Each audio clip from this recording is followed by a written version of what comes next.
Halo teman-teman semua, selamat datang pada pertemuan ke-13 dalam mata kuliah Manajemen Sumber Daya Manusia di bidang pariwisata. Nah, pertemuan 13 ini adalah pertemuan terakhir untuk materi. Jadi teman-teman, di pertemuan 14 kita akan membahas tentang artikel-artikel ilmiah. Nah, teman-teman, apa materi pada pertemuan ke-13? Kita akan mempelajari tentang serikat pekerja dalam bidang pariwisata. Nah, ini yang paling penting ya teman-teman. Biasanya dalam sebuah manajemen sumber daya manusia, serikat pekerja itu sangat-sangat penting. Nah, ini kalau kita berbicara ini di lingkup pariwisata. Nah, serikat pekerja atau labor relation atau union, ketidakpuasan karyawan pada tempat kerja atau organisasi berdampak pada berkumpulnya karyawan dan membentuk suatu serikat kerja, unionisasi, dan perundingan kolektif. Nah, teman-teman, ini yang sering sekali terjadi. Jadi dalam sebuah manajemen sumber daya manusia, isu yang paling sering berkembang, yang paling cepat adalah tentang serikat pekerja. Yang kalau teman-teman sering lihat itu ada banyak demo buruh. Nah, ini adalah serikat pekerja namanya. Jadi menurut Undang-Undang Nomor 21 Tahun 2000 tentang serikat pekerja atau serikat buruh itu adalah organisasi yang dibentuk untuk pekerja, baik buruh, baik di perusahaan maupun di lingkungan luar perusahaan, yang sifatnya bebas, terbuka, mandiri, demokratis, dan bertanggung jawab guna memperjuangkan, membela, serta melindungi hak-hak dan kepentingan pekerja atau para buruh, serta meningkatkan kesejahteraan pekerja atau buruh serta keluarganya. Nah, itulah serikat pekerja.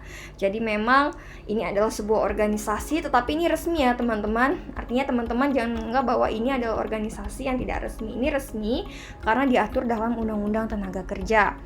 Nah, apa sih fungsi dari serikat pekerja?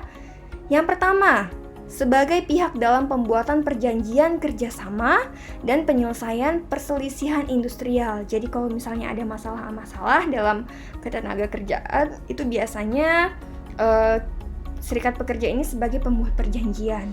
Kemudian sebagai wakil pekerja atau buruh dalam lembaga kerjasama di bidang ketenaga kerjaan sesuai dengan tingkatannya.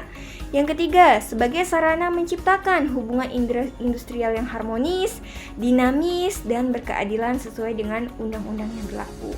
Yang keempat, sebagai sarana penyalur aspirasi dalam memperjuangkan hak dan kepentingan anggotanya. Yang kelima, sebagai perencana, pelaksana, dan penanggung jawab pemogokan pekerja sesuai dengan peraturan undang-undang yang berlaku. Yang keenam, sebagai wakil pekerja dalam memperjuangkan kepemilikan saham di perusahaan. Nah, kemudian perundingan kolektif atau collective bargaining. Apa sih itu?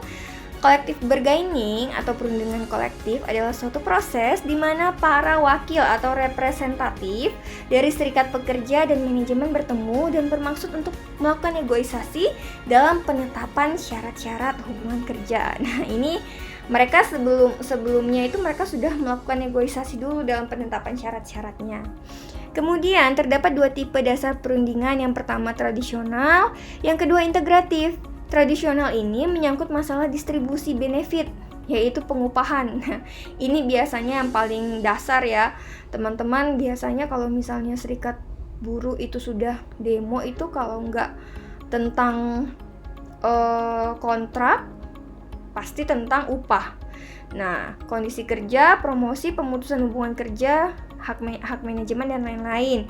Kalau untuk integratif sendiri berkaitan dengan berbagai masalah timbal balik kedua belah pihak yang lebih besar, terutama menyangkut upaya pemecahan masalah atau perdamaian konflik. Ini biasanya udah sampai ke pengadilan.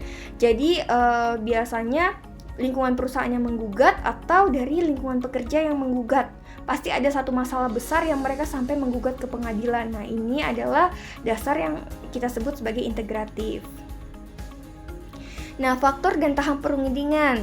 Faktor yang mempengaruhi perundingan, yang pertama cakupan perundingan, cakupan pekerja yang terkena hasil perundingan atau perjanjian kerja. Kemudian tekanan-tekanan perundingan serikat kerja. Kemudian yang ketiga peranan pemerintah. Dan yang keempat kesediaan organisasi. Nah, ini adalah faktor-faktor yang mempengaruhi perundingan. Nah, tahapan perundingan itu ada seperti apa saja sih? Yang pertama, persiapan perundingan. Nah, mencakup kegiatan memonitor lingkungan, menyusun rencana perundingan, memilih negosiator. Nah, ini penting sekali, negosiator di dalam satu perundingan, dan mendapat persetujuan top manajemen. Yang kedua, perundingan. Langkah untuk menyusun perjanjian mengenai uraian hak, kewajiban, tanggung jawab manajemen dan karyawan. Nah, ini adalah proses yang sangat penting ya, perundingan ini teman-teman. Karena tanpa adanya perundingan ini tidak akan ada yang namanya hitam di atas putih, sehingga ucapan-ucapan itu hanya sebatas lewat saja. Dan yang ketiga, administrasi perjanjian. Setelah perjanjian diterima kedua belah pihak, isi perjanjian disusun ke dalam kontrak atau labor agreement untuk menjamin bahwa baik manajemen dan karyawan menaati segala ketentuan yang diatur dalam kontrak tersebut. Nah, ini ada Federasi Serikat Pekerja Mandiri. Nah, ini contohnya ya. Hotel, restoran, plaza, apartemen, retail, catering, dan pariwisata Indonesia. Nah, ini ada seperti ini loh teman-teman. Coba kita lihat, ada Federasi Serikat Pekerja Mandiri, gabungan serikat pekerja yang bergerak di sektor hotel, restoran, plaza, apartemen, retail, catering, dan pariwisata lainnya. Jadi teman-teman gak usah khawatir, sebagai pakar pariwisata, di pariwisata sendiri ada serikat pekerjanya. Didirikannya pada tanggal 24 September 2000, berarti sudah sekitar 20 tahun. Nah, ini ada kantor kesekretariatannya dan ada websitenya, jadi teman-teman bisa cek di sini. Nah, ini dia. Ini contoh-contoh masalah-masalah yang terjadi dalam ini ya, ini ada di Yogyakarta. 2 hotel di Yogyakarta digugat ke Pengadilan Hubungan Industrial setelah memutus hubungan kerja atau PHK. Nah, ini adalah salah satu yang tadi saya sebutkan bahwa sudah digugat. Jadi biasanya hal-hal seperti ini tuh sangat sensitif ya.